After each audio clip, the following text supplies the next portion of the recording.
this kind of race to the bottom between Trump and DeSantis is very, very interesting. First, DeSantis draws huge cash haul from Trump donors.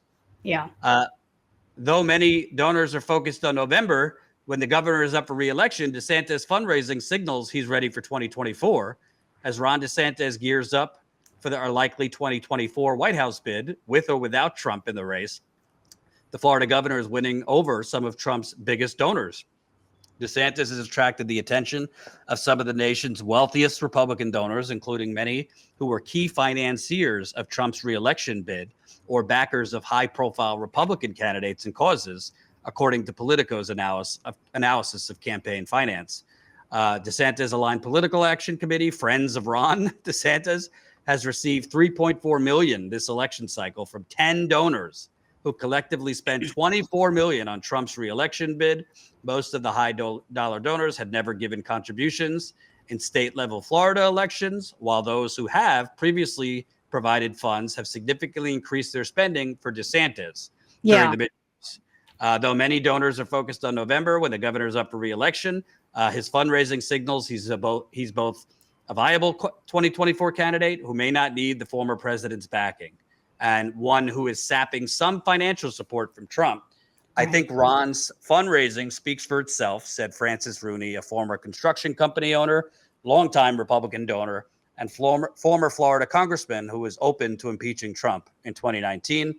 It is possible Trump's percentage of the Republicans keeps going down, and I think it's possible people will start looking elsewhere. DeSantis has already raised more than $100 million, a record-setting pace for a Florida election, and you better believe a lot of that money is going to go to a presidential bid. Yeah, and it's coming from out of state, some of it. So yes, for sure.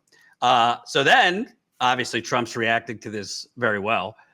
Trump working overtime to burn DeSantis down ahead of a potential 2024 face-off. Donald Trump is working overtime to stop Ron DeSantis from potentially challenging him for the Republican nomination. According to a new report, an extensive profile of DeSantis published Monday in The New Yorker includes new comments from Trump on the Florida governor, as well as the claim from a consultant for Republicans that Trump has been reaching out to confidants about stopping DeSantis. Speaking to a reporter, Trump took credit for DeSantis becoming governor of Florida, saying he would not have won without his endorsement. The former president also teased a 2024 decision once again, saying he's very close to making a decision on whether to run. According to an unnamed political consultant who has worked for multiple Republican candidates, however, Trump has been quietly having talks about ways to burn his fellow Republican down. Quote, Trump world is working overtime to find ways to burn DeSantis down. They really hate him, the consultant said. The source, who knows both Trump and DeSantis, added that many are lining up to be involved in a DeSantis presidential campaign, though the governor has not officially said he's running. Everyone's trying to get a piece of him, the consultant said, further explaining a run is likely because DeSantis has been told he's Trump's successor for years. Yeah, it's true. Oh, boy. So, yeah, I have a lot to say. What do you think? Because I actually don't. I think these people are hedging their bets. Yeah, that's true. I don't really think DeSantis has the entertainment factor that a lot of Republicans get hooked at by Trump, the show of it all. Right. In this New Yorker profile, Colin, do you have the parts that I sent to you for the New Yorker profile? Hold on. Let me find them. Well, he's definitely looking into, DeSantis even came to California to do a fundraiser a few months back. Right. So he's definitely putting the feelers out there. I know a big real estate developer here named Jeffrey Palmer has given money to DeSantis. He was a big backer of Trump previously. I think gave Trump around $6 million total. So but here's the thing. I think a lot of these donors are giving to both guys at the same time, and they're hedging their bets. I don't know. What happens if Trump actually does end up in trouble at the end of all of these January 6 issues? Not just the committee. I'm talking about the Department of Justice now. So right. I find it hard to believe because in America we don't go after bankers, oil. Oh, I would be shocked too, but I'm saying that I think just having that realm of possibility, or maybe 100 other things happen where he doesn't run. They need a guy that they're going to be able to own a little bit or have some control over. See, the thing I actually think DeSantis is scarier than Trump because I think he's a lot smarter and a lot more competent. He's more effective. He's more competent. I agree. But I also don't think head to head, DeSantis doesn't really have that carnival show factor. This is from the New Yorker profile. In person, he often comes across differently. Quote, Ron is at his best on paper, a Florida political leader who knows DeSantis told me. Quote, then you meet him and you say, oh my gosh. People who work closely with him describe a man so aloof that he sometimes finds it difficult to carry on a conversation.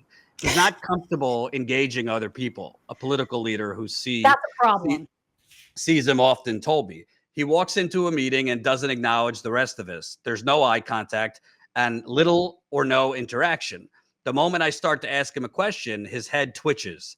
You could tell he doesn't want to be there.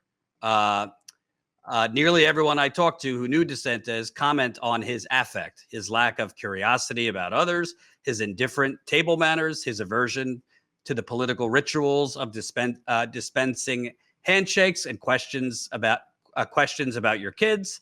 One former associate told me his demeanor stems from a conviction from others that others have advantages that were denied to him. The anger comes more easily to him because he has a chip on his shoulder. So I generally don't give a shit about, the theatrics of it all. But in the Republican Party, that shit matters.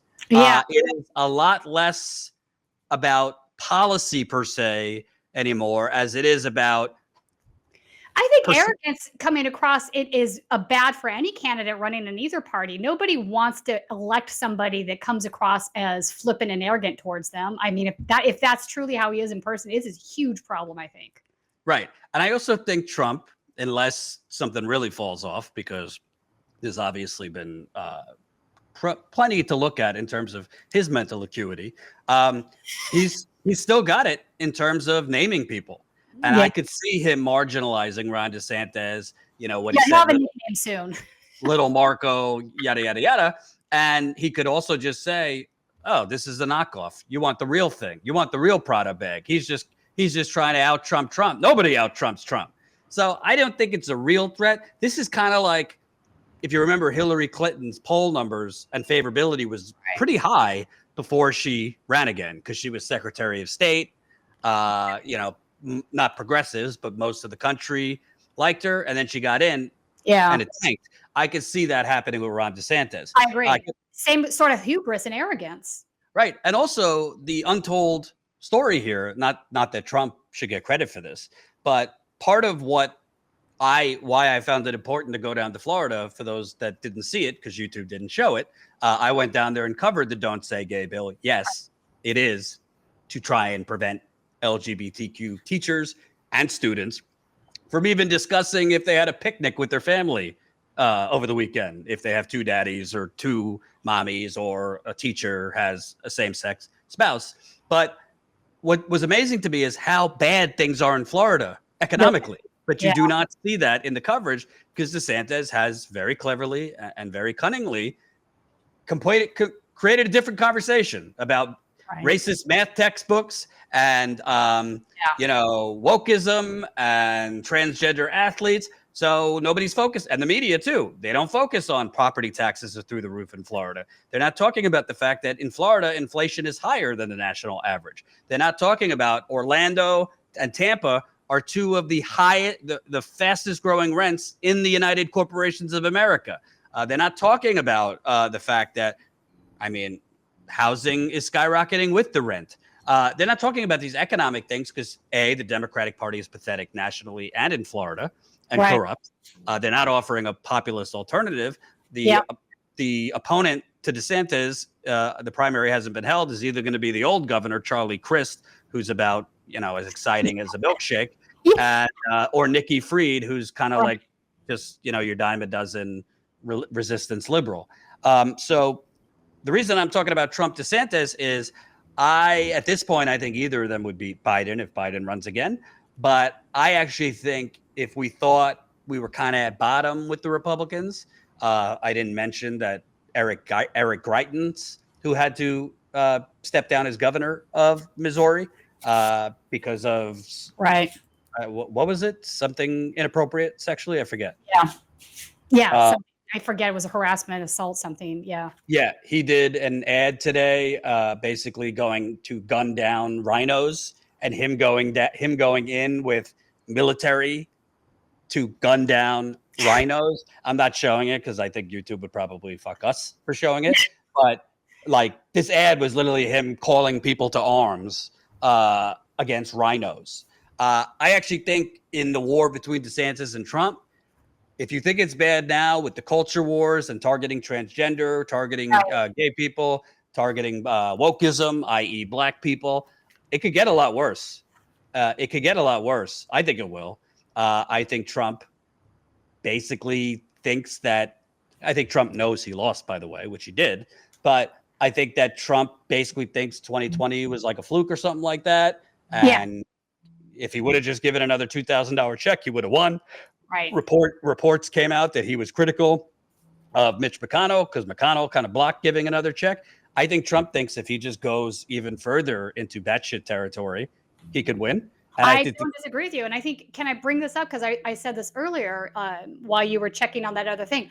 I think if any of these candidates like Trump come out and offer a UBI and campaign on that sort of the technocrat version of dealing with income inequality, I think that they would be a shoo-in to win. I think the country is in that much misery, and I think even Democrats would get on board with that. Yeah, absolutely. So, this is something to watch because I mean, listen, I think it's dangerous for the country, DeSantis and Trump, but I think it will be entertaining.